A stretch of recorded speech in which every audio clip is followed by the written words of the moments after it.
So welcome everyone to this Transformative Education Implementing SDG Target 4.7 event, and this is going to make your day, that's for sure. So welcome all to that event.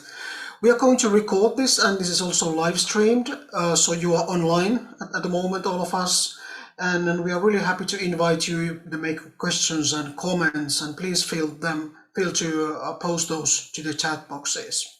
We are also going to use the Slido. You're going to get a little bit more guidance to that, but please take your mobile phones already ready to go. So my name is Rilli Lappala, and I'm the founder and chair of Bridge 47, which is the global network that works on Target 4.7. We bring together people who are convinced that transformative education can create the change we need and advocate for advancing Target 4.7 in policies at all levels. Transformative education and Target 4.7 are our topics for today. And like you know, the Target 4.7 recognizes that learners of all ages need the knowledge and skills required to promote sustainable development through education for sustainable development, human rights, gender equality, peace and non-violence, global citizenship education, and appreciation of cultural diversity. And we believe that we need everyone on board to get this world on a sustainable path, and to get there, we need education, especially transformative education as it's described in the Target 4.7. We are absolutely aware that this is a massive task, and that's why we need you, we need everyone to work together and really make this happening. And I'm really happy to now hand over to my another co-facilitator, Monica. Over to you, Monica. Thank you so much, really. Ladies and gentlemen, it's a privilege to be here with you. What a day it has been, UNESCO at its best, an ESD conference full of information. I'm the CEO of the Ban Ki-moon Center for Global Citizens, and it's my privilege to host this meeting here today with my colleague Rilli from Bridge 47. All of us, as we are gathered here, have the mission to transform education and, of course, to implement the SDGs. We have experts today here. The Ban Ki-moon Center is very much working in this realm for empowering youth and women, and doing that in the framework of the SDGs and the Paris Climate Agreement. Many of you will know Ban Ki-moon, and he is keen on doing his utmost until he can still be with us to really support young change makers to be passionate and compassionate global citizens, which of course is enshrined in Target 4.7. And this is exactly the topic of our discussion today. We want to involve you. We want to hear your opinion before we actually interview our speakers of today. And therefore, I would like to immediately start with you to go to Slido and get your opinion into the following questions. So kindly go to slido.com. I'm sure many of you are familiar with it, and put in Target 47. The hashtag is automatically generated, so Target 47, and the first question should be prompted for you. For those of you who are familiar with the QR code, you can of course also use the QR code. So off we go with the first question. Let's imagine, what would the world look like if transformative education were the norm? What would the world look like if transformative education were the norm? It would be equitable, very true. What else? We have two people who have mastered it. Peaceful, hopefully, true. I see we have 45 people that are part of our, it would be unrecognizable, inspiring, forward-thinking, diverse, probably ethical is written here, yeah. It would be peaceful, diverse, forward-thinking, absolutely. Social, interesting. It would be sustainable. And as you know, the more a term is mentioned, the bigger the item would be in our word cloud. So ethical and sustainable for now are the most mentioned words. Peaceful is also often mentioned. 15 of you participated. We want more. So happy, the world would be happy. I like that one. Hopefully we would be happy in the world. Peaceful, just, and sustainable. And I truly believe the moment we can envision something, it can actually happen. And this is also the go-to of Ban Ki-moon himself. He said, we have one plan A, and this is the Sustainable Development Goals. We don't have a plan B, and we have a planet A. It's the only one we have. We don't have a planet B. So this planet A should look equitable, peaceful, sustainable, ethical, just, diverse, forward-thinking, inclusive, curious, inspiring, happy, and sustainable. I love this. Okay, then let's move on. I hope that many of you are joining for our next question, maybe more than 24. Let's beat ourselves for the next question. In your opinion, what is the most needed to implement SDG Target 4.7? And now we have a couple of options for you to choose from. You can do multiple choices, obviously. Ideally three of your top ones. So do we need policy change, government engagement? Do we need teacher training? Do we need more demand by students? Do we need effective tools for measuring progress? Do we need better guidance by international organization? Like, what is it really? Have I missed out on one thing? Teacher support? No, I think I mentioned all of them almost. So what takes the most votes? For now, it's the policy change, government engagement for 20 people. That's 23. That's still the most. Teacher training and support, interesting, is up there in the lead together with policy change and government engagement. And you will not be surprised that the Ban Ki-moon Center is working together with its amazing colleagues on exactly that. We are engaged in Mission 4.7.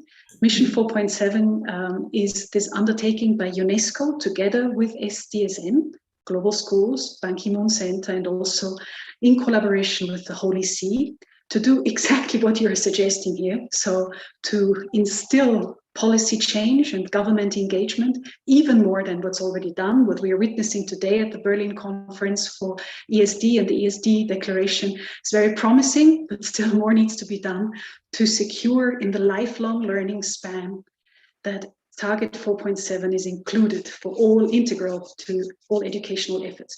So it seems that we have 29 people who partook in that. I see we have 50 participants, so there is still room for, but we were better than the first slide. So the winner is actually ex aequo policy change, government engagement, and teacher training and support. Both of those got 83%. Mission 4.7 is exactly about that. Global Schools is exactly about that. Bridge 47 is exactly about that, and you will hear more of it soon enough. Interestingly enough, more demand by students and international organizations are sort of the least seemingly needed. Thank you. Let's go to the next slide swiftly. So that's the last question before we go to our speakers. What should be the key outcome of the UNESCO World Conference on Education for Sustainable Development?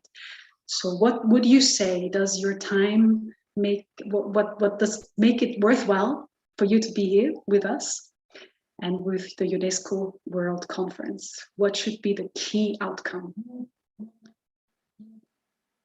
Action, yes.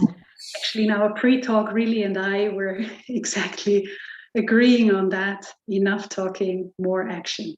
And this is the beauty about this session, so further collaboration with multilaterals, partnerships of ESD, concrete recommendations. We need a plan, we need real engagement, we need global collaboration, we need commitment to act, partnerships to get work done. And ladies and gentlemen, the beauty about this session is very much that we focus on action. We will hear practical examples on how can it be done, who did it well, and what can we learn from that. So this is exactly the goal of this session. Action is the most mentioned one. Love that, so true, couldn't agree more. All right, so then without much further ado, I would like to already introduce the speakers to you. We are blessed to have two stellar colleagues of mine with us today, Amanda Abram and Sam Loney. Amanda is currently the program manager of the Global Schools program, which is an initiative, as you might know, of the Sustainable Development Solution Network. She also serves in the secretariat of the before mentioned Mission 4.7. And before she joined SDSN, she worked for the Chilean Ministry of Education and the US Department of State on educational programming. She's recognized as a UN Youth Delegate and the Global Ambassador for Quality Education on behalf of the UN Foundation. And Sam Loney, who is joining us today, is the Program Director of UN SDSN. which is, as you surely know, a research and policy organization working under the auspices of the United Nations Secretary General. He is the founder and director of Global Schools, a program that combines research and training to promote education for sustainable development around the world. Sam has an extensive background in sustainable development and works exactly at this intersection of public policy, development economics, and environmental change. He has been recognized by Forbes magazine as one of Asia's top under 30 social entrepreneurs. He has been recognized by the Nobel Peace Prize Forum as a young peace builder and by many other renowned committees. He's working in several boards and committees, also including Mission 4.7, the Lancet COVID-19 Commission, and the SDSN Leadership Council, besides a couple of others. And currently, Sam is studying at the University in Oxford. So without much further ado, Sam, over to you. I would like to hear from you. So what does SDSN, what does Global Schools do to actually make a change for 4.7? Let us know about your work. Yeah, can you hear me okay? Yes, we can. Absolutely. Okay. Can you see my screen? And we can see your screen. Perfect. Yes. Perfect. Thank you very much, Monica. I really appreciate it. It was wonderful to be here at this incredible event, and very, very excited for the outcomes. So just quickly, my name is Sam Loney, and I'm the Program Director of Global Schools. I'm joining my colleague here with Amanda to talk about the importance of SDG Target 4.7 and its localization process. And as mentioned, Global Schools supports educators and schools in shaping a more sustainable world. And our methodology really revolves around conducting research, advocacy, and then monitoring that. But the challenge that we have come across is that we know that education for sustainable development and global citizenship education are fundamental for achieving sustainable development, in particular for future generations. And there have been efforts to really try and bring these together and highlight key competencies. So when we talk about sustainable development education or 4.7, what do we mean? And there are essentially these competencies, but what do they actually mean on the ground? And what do they mean in practice? What are the key concepts? And for that, I think the major challenge is one of localization, because localization and being able to adapt these big and broad concepts to local circumstances is absolutely fundamental for achieving a high quality and scalable 4.7. And the reason is that it needs to, for 4.7 to be effective, it needs to adapt to the local language context, to the political context. It needs to be synchronized with the actual country's laws, standards, and curriculum, and it needs to be relevant. Otherwise, it will not be effective. And that's a hypothesis that we had, and we decided to test and to see how we can do that. And we started the country research pilot project, and it basically had two objectives. One was to take these big competencies and localize them to the language, the curriculum, and really be able to adapt them to that local context to make them effective. And to really then evaluate, does this actually work? Does it improve the learning outcomes in students and satisfaction in teachers? And then the second one is to document this process and create a toolkit so it can be used to guide future efforts in this regard for other countries and other regions. And so we're very lucky to have three wonderful advisors who helped us with this process.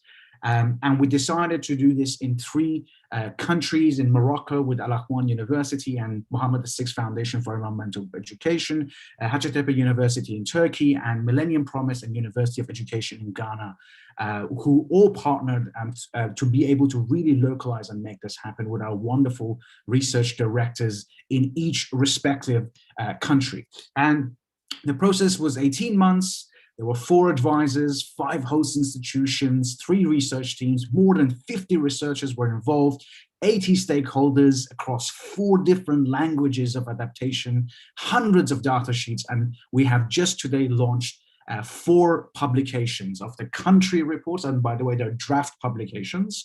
So we're still soliciting feedback and your responses, but really to really highlight the work that has been done by these incredible research team on the ground who, despite COVID-19, managed to achieve incredible outcomes. And of course, there were many challenges, but we're already seeing some incredible opportunities, both in terms of research, our policy opportunities. It was one of the catalysts for the starting of Mission 4.7, and of course some incredible networks emerging at the local level. So with that, I really encourage everyone to go and read the reports to really understand the nuances, and of course give us feedback for in its early form, and at a later date we will of course publicize the final form. And finally, I think there are lots of next steps that have been outlined there, but we really look forward to working the broader architecture of Mission 4.7 to take these lessons and help to replicate this process even more effectively in other parts of the world. And we're very thankful to you for having us and for our wonderful partners on making this happen despite the multiple challenges they faced. Thank you. Thank you, Sam. Over to Amanda. Thank you so much, Monica, and thank you, Sam. So I'm going to continue talking about some of these challenges and the integration of 4.7 in the formal education sector, but from a little bit of a different lens. So we also see that in national policy, it's not only the curriculum that's really important to increase student learning outcomes on education for sustainable development and global citizenship education, but also national policy for teaching is really significantly associated with student achievement, and many teacher quality variables, including a major in the teaching field and full certifications, are strongly associated with student achievement. So this is why UNESCO also encourages governments and policymakers to really incorporate teacher training in pre and in-service professional development programs on Target 4.7. So one of the challenges, though, is that teachers don't really have access to this professional development in a localized way, and ministries of education don't always allocate time for this. So this is why the Global Schools program actually created a new pilot project called the Teacher Advocates Program. So this is the first time we're ever running the Teacher Advocates Program. So basically what we did is we trained 177 teachers on these topics involved in Target 4.7. And since the start of the program, these teachers have done around 330 activities each month on the SDGs, reaching 9,000 students in their school communities. And they've also reached an additional 850 teachers in workshops. Now, this is really, the purpose of this is to create a movement across the school learning environment based on that individual teacher. But that is to say, it's still also difficult to achieve Target 4.7 using this strategy, as teachers need time to implement new approaches, they need time to test out new approaches, and they need support and financial resources from their school leadership to implement Target 4.7. So it's really important to translate national policy on the SDGs into effective student learning that actually increases teacher capacity to carry out these things within the classroom. So what really should be the outcomes of this conference? So it's really important from our side at Global Schools as we're advocating not only for a broad national policy, but policy that changes curriculum, policy that changes teacher professional development, and policy that changes the school learning environment. So there's a lot more to take into account that we can discuss during the Q&A. So it's based on teachers, school leadership, the culture and what values are considered important in all countries, and the nature of the education system. Is it centralized? Does the teacher or school leadership have the ability to design their own projects and programs? And how is national policy really affected by changing administrations? So there's really a lot to talk about. So in the formal sector, it's really about that student that's sitting in the classroom. And this is why we launched the Teacher Advocate Program, and teachers are doing over 330 projects a month for 9,000 students. So we hear a lot about the challenges of this world, but it's also our job to give students hope and show them what are the action pathways to accomplish this. Over and over at high-level conferences, we talk about climate change and then we talk about conflict and all of these things that are happening in the world, but it's really important to give teachers the skills to translate these into action pathways for students in the classroom through lesson plans and through resources and through a localized curriculum that's relevant to their national context. And we also need to ensure that students have the agency to take these things forward, as oftentimes students are components of their school system and they might not have opportunities in the extracurricular space to really have agency to take action for the sustainable well-being of this planet. So that's just a little bit about global schools on the teacher side, all the teacher training things that we are doing, and we're happy to answer any questions about the curriculum pilot or the teacher projects that we are running. Excellent. Amanda and Sam, thank you so much. And actually, Amanda, I don't let you go because you were so fast that we have 1 more minute. I would like to know, you were alluding to the 177 teachers and the 900 students. Where were these teachers and how will that project be taken forward? Let's pretend there are teachers in the audience who say, I want to be that. So what should they do? And where were those that you selected in the first place? Oh yeah, thank you so much. I guess it was a little bit under, my timer must be fast. But yeah, so we basically plan to run the teacher advocate program approximately every 6 months, but we still haven't opened the new application for the new cohort of advocates. So currently this cohort has 50 countries represented in the cohort, which is amazing. And these teachers are across 6 continents. So basically what happens is they apply to the program and they go through a 1-month online asynchronous training course. And from there, they are a global schools advocate and they receive that title for 5 months. It's really about creating a community of practice for these teachers to all come together and share resources and lesson plans and ideas and really inspire one another, as well as to create a movement for sustainable development across their schools. So we give them access to professional development opportunities throughout the time that they are in the cohort, as well as different toolkits and lesson plans that they can really apply in their classrooms. So if everyone follows our social media, we will definitely announce the applications there for when we're going to accept more teachers into the program and to do the teacher training. Brilliant, Amanda, because there are questions already at this side. How can this advocate program, it seems promising, but the workload of teachers is already massive, but how can we take it to the grassroots level? So subscribe to globalschoolsprogram.org if you're interested. Learn more. The next cohort is about to start soon. With that, Sam and Amanda, thank you so much. We will come back to you, but now turn to our graphic recorder because we are accompanied today by our artistic friend, Colleen, who has actually already started drawing what has been said. And just as a quick wrap up, let's see what we already can show you. So Colleen, kindly switch on the camera of your drawing and we will see, wow. So we are talking about transformative education, and we have heard definitely, of course, from Riley and from myself, but more importantly from global schools. And the Slido polls, let's start with those, said that we need to achieve Agenda 2030 with a world of transformative education. We need it to be sustainable, ethical, and equitable. And what's most needed is policy change and teacher support. That was ex aequo. And making Target 4.7 a reality, we have to have key outcomes of the conference. And your plea was, very understandably so, for action. So one of the actions that has been presented to you already, go to global schools, try to get on board of the next cohort if you wish, or inform yourself about the case studies of Morocco, Ghana, and Turkey, and how these countries actually managed to implement 4.7 into their curriculum. And let's zoom down to some of the global schools mentions of Sam and Amanda. So it's very much about shaping a more sustainable world, what we are trying to do. And I think all of us who are gathered here today try to do that. Sam, Program Director of SDSN, was giving us a swift journey through what Global Schools does. And he was mentioning the toolkit and the localization, the need for localization, the pilot projects in, as I mentioned, Morocco, Turkey, and Ghana, and that we need the language and the context and also the standards. Colleen made note of that.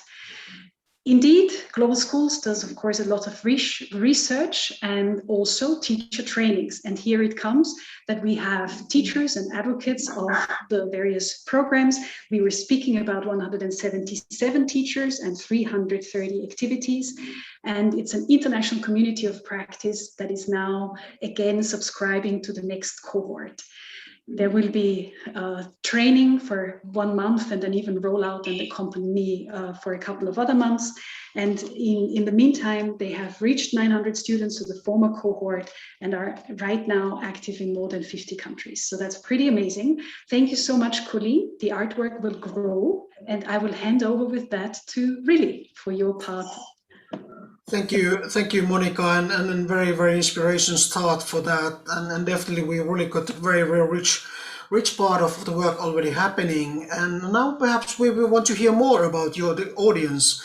And could you again take your mobiles and go to the Slido? So we are putting the new questions to that and trying to really even enlarging about the rich discussions what we have had already. So the first question is that where does learning need to happen in order for us to achieve Agenda 2030?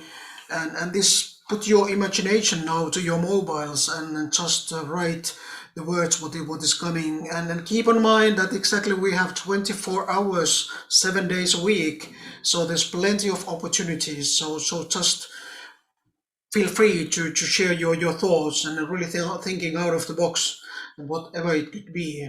I'm really sure that there will come much more than we have heard so far, and based to those very, very rich discussions and the point coming everywhere. I love this word. That's really, really great. So it is really encourage all of us to think about how we behave wherever we are. I think that's really is really one of the key words I would say.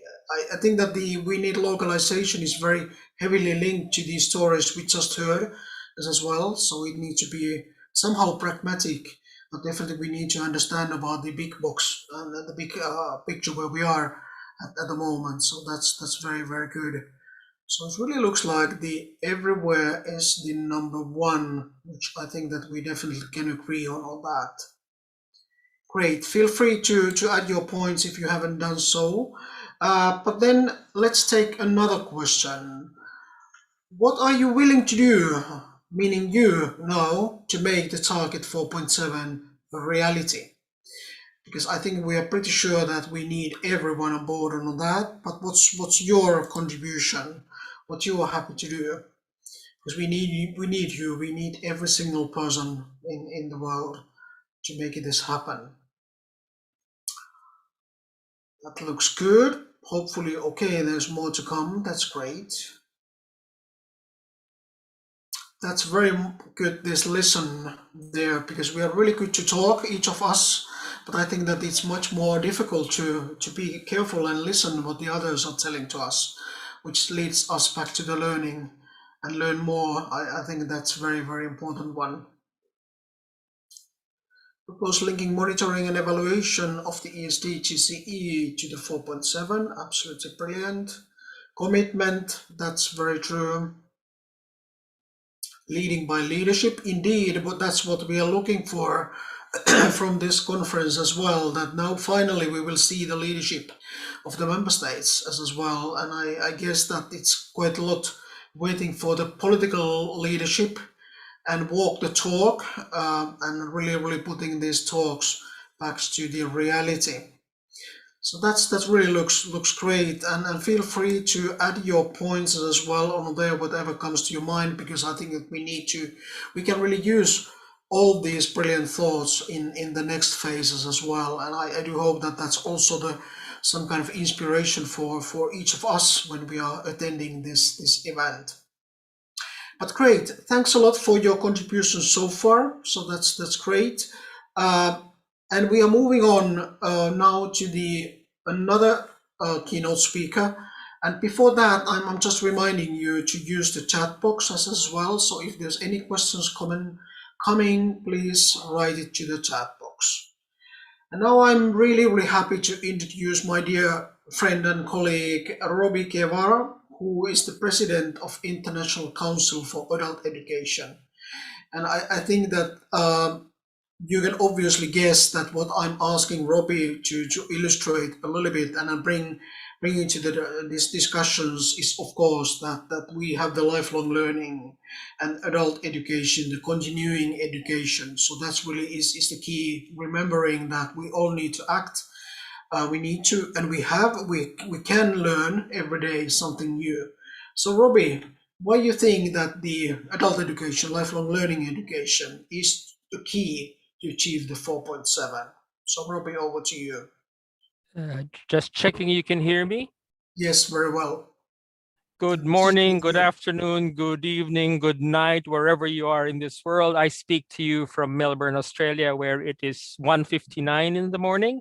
So it's really early in the morning, but as I think Monica and really have said, we're all energized because this is a commitment we have to be able to act. And I'd like to start by actually acknowledging that you have recognized peace, equitable, and sustainable are the three key things you talked about in the first Slido. And it's really important for us to recognize that these three elements you recognized are real threats in the world today. We see peace a problem in the Middle East at the moment, which is a concern. We see equity as a problem because of the pandemic. And one of the issues now, as we go through the pandemic in our region here in Asia Pacific for India, is really access to the vaccine. And we see sustainability as a key issue for climate change. So as we sit here and talk about these issues, these are not discussions. These are urgent issues we need to face. And this is why adult learning and adult education and lifelong learning are central, because it's adults who make decisions about the pandemic. Do we lock down or don't we lock down? Do we save lives or do we save the economy? In the case of the Middle East, it's adult leaders who decide, do we retaliate or do we sit and negotiate? Do we try to hit targets, but actually colleagues in the Middle East have saying it's schools that are being targeted. It's schools, children that are being targeted. And here we are advocating for education. So we cannot set aside what's happening in the world right now, and that's why it is urgent. It is adults who will often be the most educated adults in our world today who are in leadership positions that make decisions about our present and our future. Adults vote. Adults decide where our kids go to school. And adults teach our children. So lifelong learning doesn't mean being in school from cradle to grave. Lifelong learning actually means that we will continue to need to learn all throughout. And we say lifelong learning, not just say length, but also life-wide learning, because we need, and you yourselves have said, you are learning everywhere. So learning is not just lifelong, it's life-wide, but it's also life-deep, because it's important not just to think, but to feel and to act. And that requires a deeper form of learning and reflection.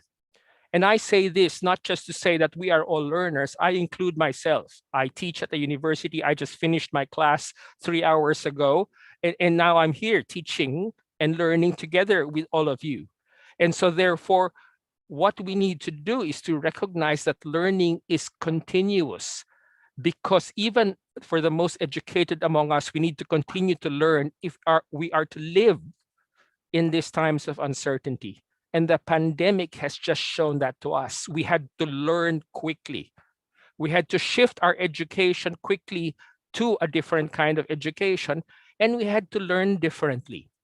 And the only reason we continue to survive is because people have that inherent capacity to learn. And so we celebrate that as well. But what are the challenges? It is really important for us to recognize that what we have today with SDG 4 and SDG 4.7 is the result of long-term struggle by people who have been committed to transforming our education system. Okay, we have one single education goal, SDG 4, okay, that values lifelong learning across all the spectrum. Some of you who might have been in this struggle for a longer time might recognize that the MDGs only focused on one education goal, universal primary education. Despite the fact that during the MDGs, we had the education for all goals that valued all kinds of learning across life. And so that should never happen again. We should make sure that the commitment to lifelong learning is an active and ongoing commitment.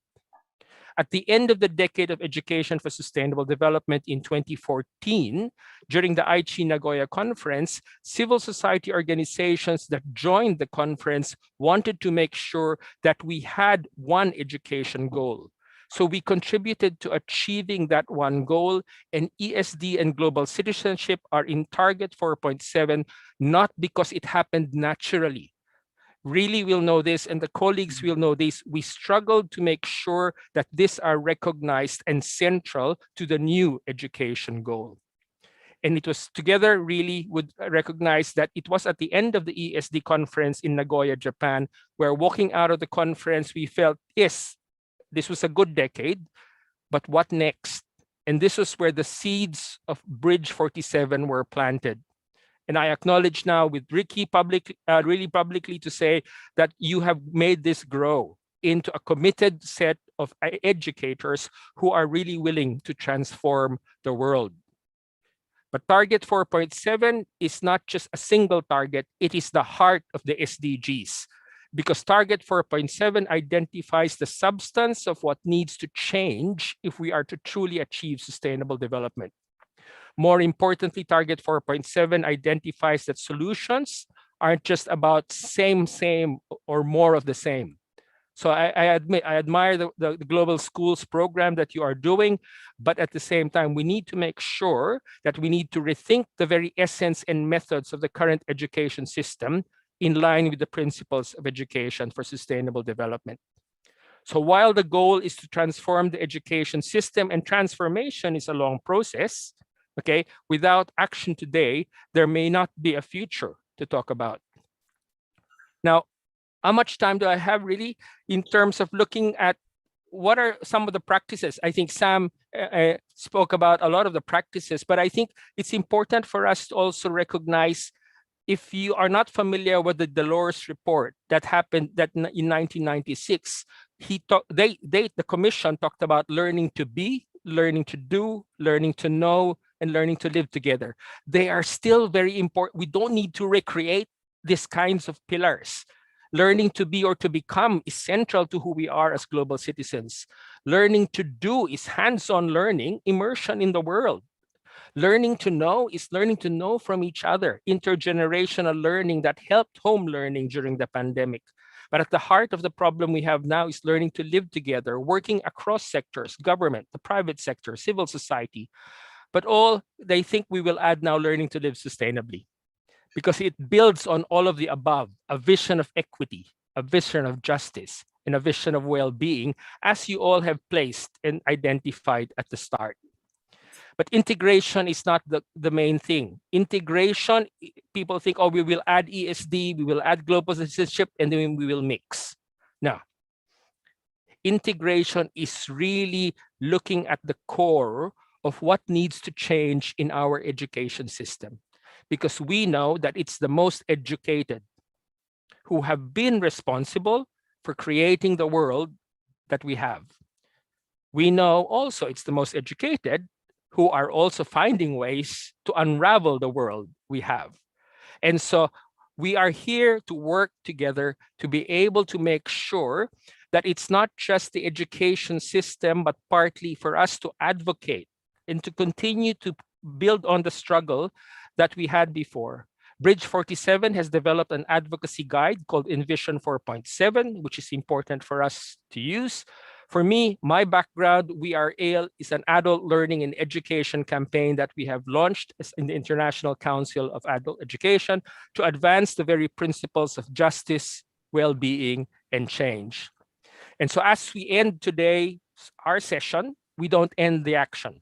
As all of you have said, we act, we empower, but not just to teach and to learn, but I really ask you all to recognize that as educators, we too are advocates. And if we can advocate for sustainability and active global citizenship, then we are beginning to act, because the future is just now. The future is not far away. Action needs to come today. Thank you very much, really. Maraming salamat from all of you. Thank you, Robbie, and absolutely on time. Well done.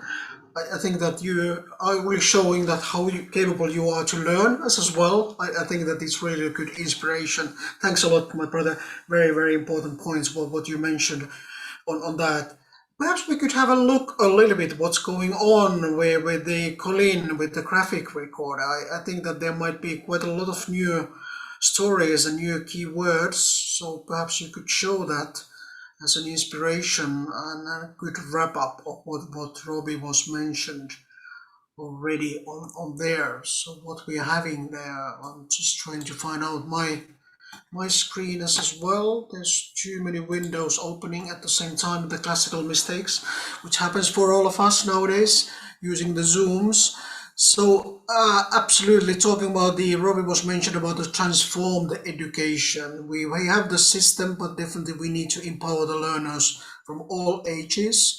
I think that it's really the point here, and really starting about the peace, equity, sustainability. I think that that's really will summarize a lot about these turbulences what we're having in this current planet. And unfortunately, this is not really ending. It really looks like that every day we are really witnessing about the bad stories, but that's why we definitely need to exactly act, all of us. We need to be the peace builders wherever we are, and building the justice everywhere. And I really like about this future is now, because it's always easy to say that, okay, tomorrow I will start.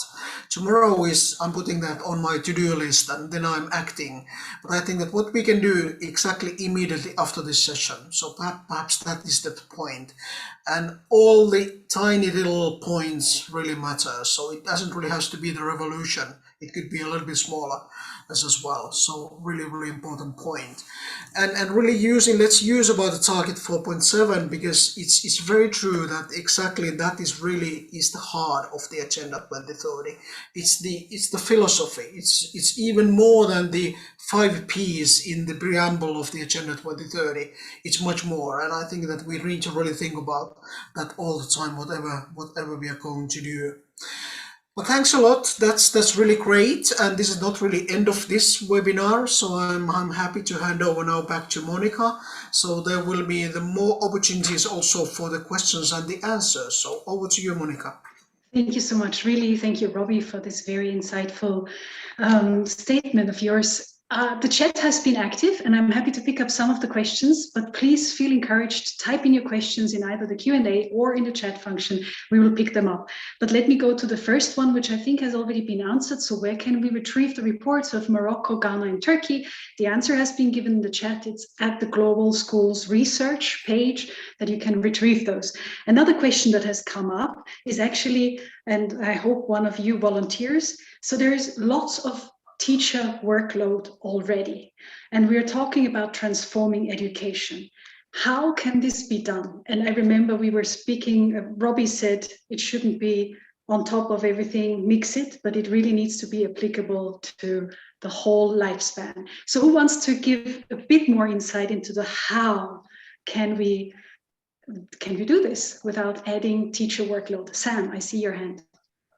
Perhaps Amanda can the workload aspect, and I can talk about the mixing that Robbie mentioned. Okay. Yeah. Go ahead. Yeah, Amanda. I'll jump in first about the teacher workload. So I definitely agree that teachers are already strapped with so many things they have to do in the classroom. Often they have to teach towards national exams. Often they have other responsibilities, carrying out extracurricular activities. I also was a former teacher, so I understand the needs of teachers when it comes to classroom management in the classroom.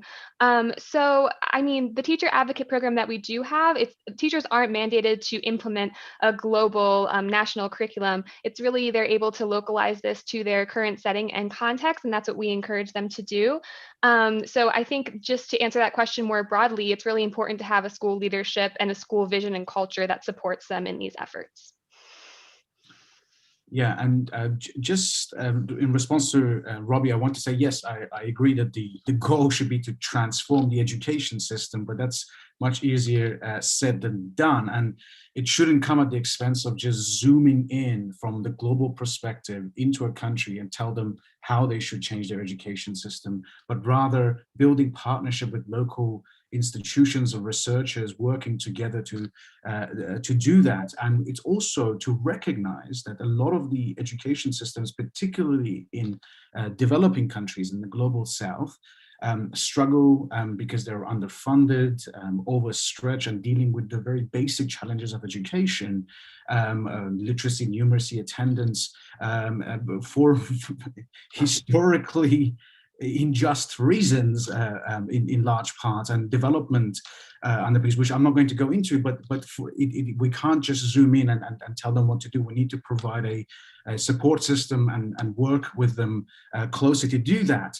And we have seen, and we have heard from many experts in the ESD section that you know, top-down approaches don't work. And finally, and you mentioned that it is important to act now, and I completely agree. But that's what exactly ESD is, and when it is combined with the right pedagogies, it actually encourages not just cognitive learning, it's really asking the learner to be at the center, but that they learn with practice. That's exactly why it's so important, because it enables, as Ken Robinson said, they learn by doing. So really the model of ESD that we are advocating for is essentially about acting now. And that's exactly why we wanted to test this in the classrooms around the world, to see if we use this content, will it actually lead to an improvement in how children learn and also do. And the results, the preliminary results, show that that's actually the change that we're seeing in the classroom. And this is why I think it's important. And finally, on the comment that it is the most educated who have wrecked the planet and caused a lot of issues, and I would agree to that. But I would say it is the type of education that matters, but also what we're teaching. So it is a process of integration of the right types of educational material into the curriculum, but across the lifespan, but also taking out what has led to the types of thinking that has caused essentially neoliberalism and a lot of the challenges and the kinds of thinkings that have led us to this place. So I don't think one could come at the expense of another, but if we recognize that the process of transformation is, you know, it's huge and it is slow, we have to realize that we need and we have a responsibility to prepare children, not to just act now, but to be able to also respond to the future challenges. Really, I think this is the essence of ESD. So in large part, I agree with you, but integration is not just about this. We have to be very careful with how we actually approach that. And this is why what Global Schools, I think we have done, and to the credit of our country teams, is quite new and novel. Bobby, I see that. I don't think we're in conflict, Sam. I'm not sure why you seem to be saying that because basically, as I said, one, it's systemic, and you yourself, you know, the fact that it is systemic. When we say it's the most educated, and I agree, it's the kind of education, and therefore the system needs to change. I agree. One, two, I really think you're right. You don't. The last thing I want is to zoom in, because in a way, that's why we need to think of projects that zoom from below to be able to find. And what we do in adult learning is we begin by saying, okay, we're not going to preach sustainable development to you. We're going to find out, what are you currently doing? What are the problems? Because for us in adult learning, communities who have been surviving despite poverty are the people who are really sustainable. So you go back and say, okay, what is it that's, you know, what do you have? What is it? And can we begin from that? But this is not your right. Your right is beyond just living in poverty.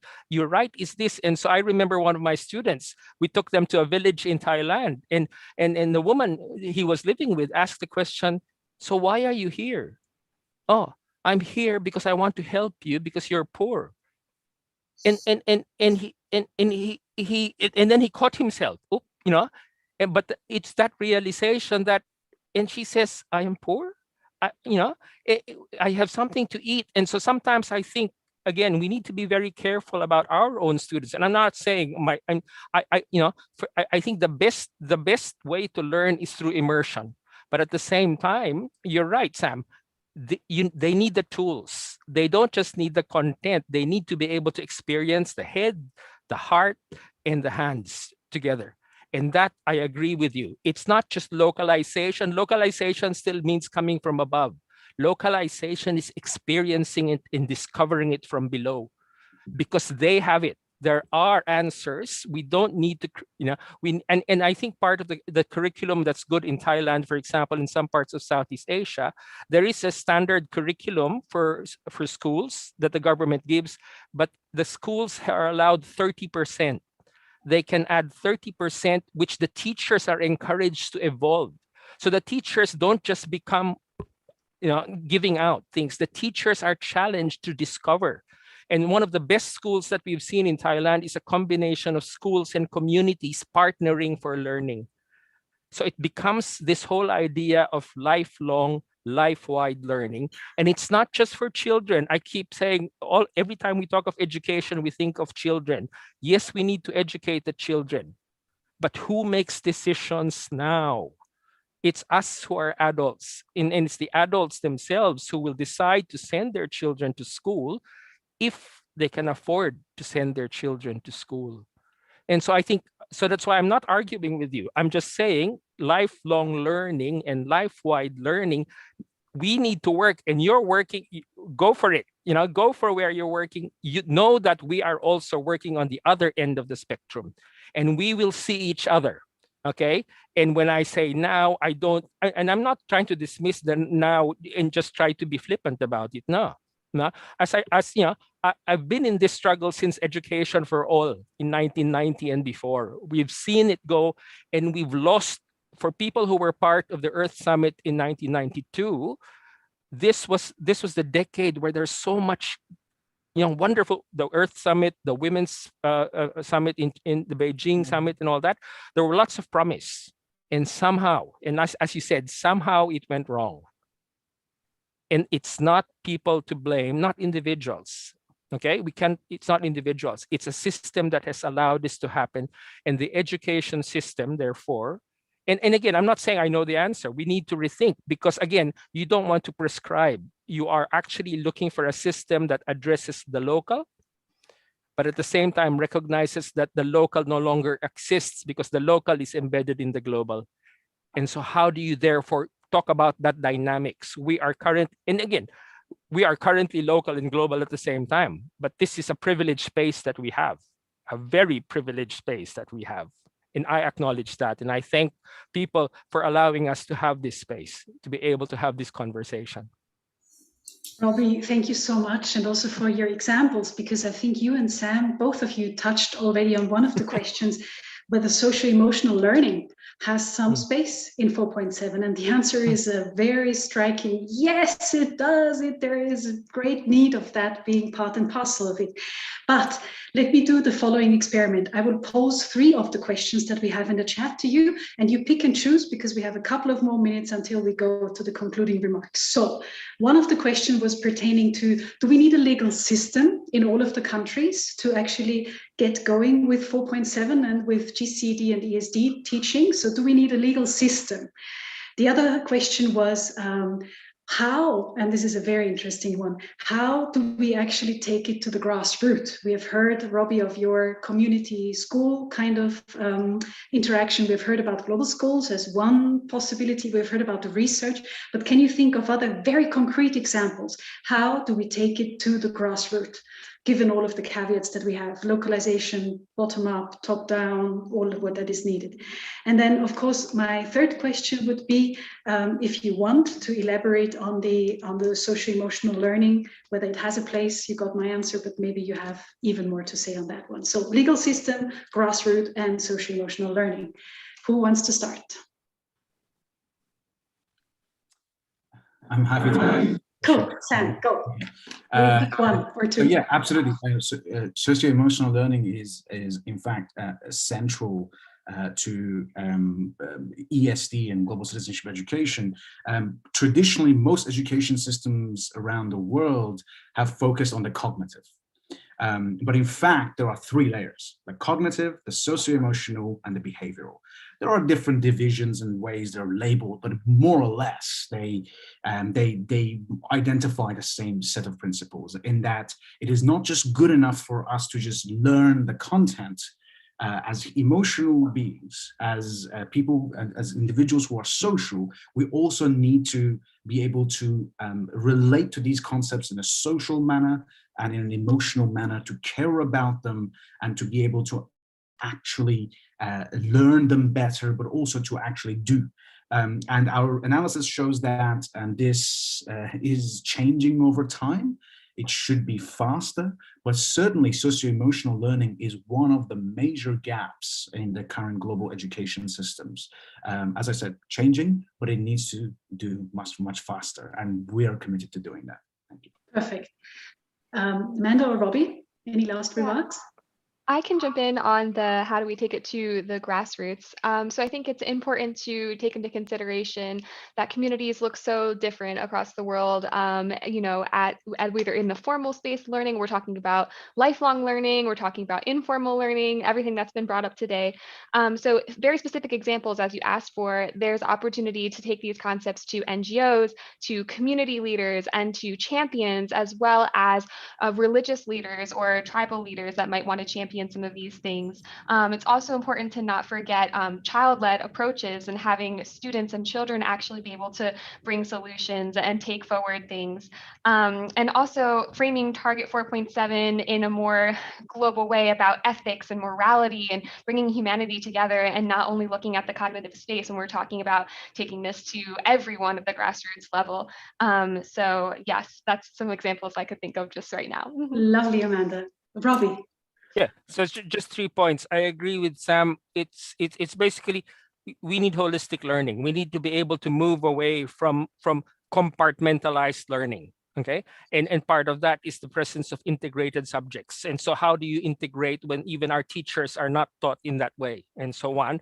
Okay, legal system. When I say legal system, I think policy frameworks, and I think that was a key thing in the second slide. Though policy change is central.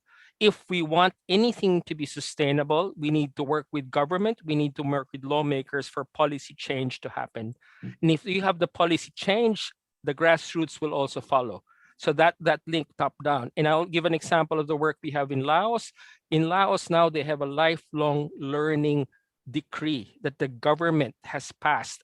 And we don't have it in the Philippines, we don't have it here in Australia. We have a lifelong learning system, but you don't have a policy that recognizes that lifelong learning, okay, is essential. And for that to happen, they recognize that the policy does not have to be with the education department.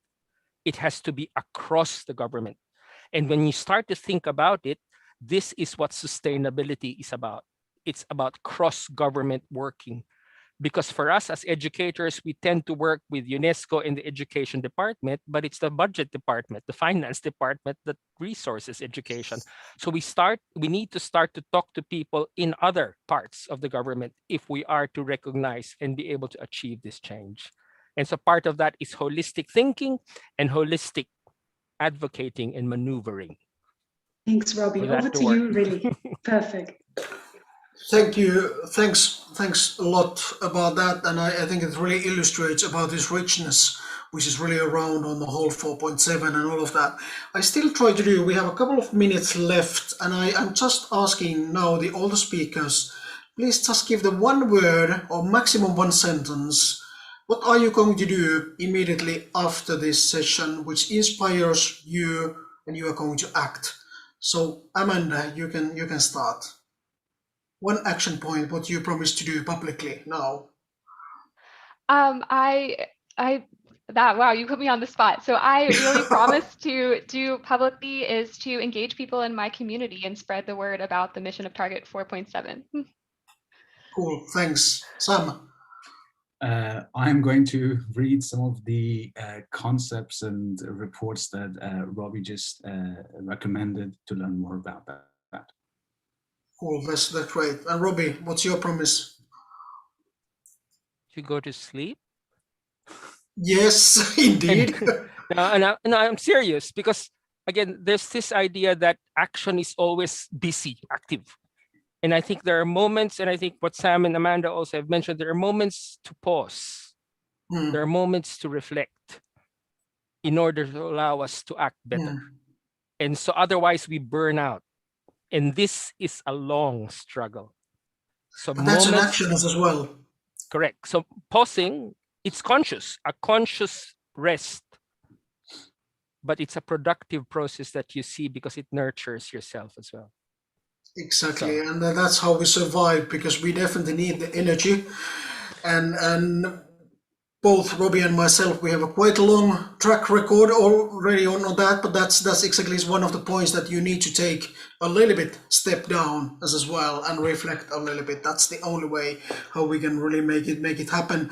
But and you have the young generation here. We're confident. Indeed. But I think that keeping in mind about the lifelong learning, we need everyone on board on that. It's really the joint action. We need all of you as in many roles, whatever you can take. And I really think that we really get very good inspiration from. Thanks a lot for all the speakers. Thanks exactly Corinne, who is now doing our graphic recorders as well. We are going to send that to you when it's ready. So that's something what you can really reflect and learn as well, coming back a little bit on that, what we really went through during this 1 hour, which is absolutely too little. We know that we absolutely were on that. But the point really was here to wake up all of us. So this is really the wake up call for all of us, whatever the time zone is at the moment. Robbie, you are allowed to go to sleep after this session, and other colleagues as well on those areas of the planet at the moment. I think we need to reflect, but we need to learn, and definitely we need to act. So I'm really happy to thank you all of you about your contributions. Special thanks for the Ban Ki-moon Center and Bridge 47 colleagues who make this technically help us, Monica and myself, to really planning and moderating on that. So thanks a lot for all of you. Thanks for you, Monica, as well. Pleasure, like always, to work together. And definitely, this is not really end of the story. We will continue in joint journey, but also the separate journeys, because we definitely need to have all the actions. So that's my deep congratulations for all of us, and thanks to all. And now the last seconds back to you, Monica. Really, you have said it all. Thanks to everyone who took part. I hope to see many of you during the UNESCO conference. I hope to see many of you at the high-level political forum, at the next UNESCO annual conference, and hopefully also at COP26, where we want to have environmental ministers and education ministers making a pledge for including ESD and GCED into national curricula worldwide, because we need to act now, policy level, grassroots level, and everything in between. So thank you very much. Have a great afternoon, evening, morning, wherever you are.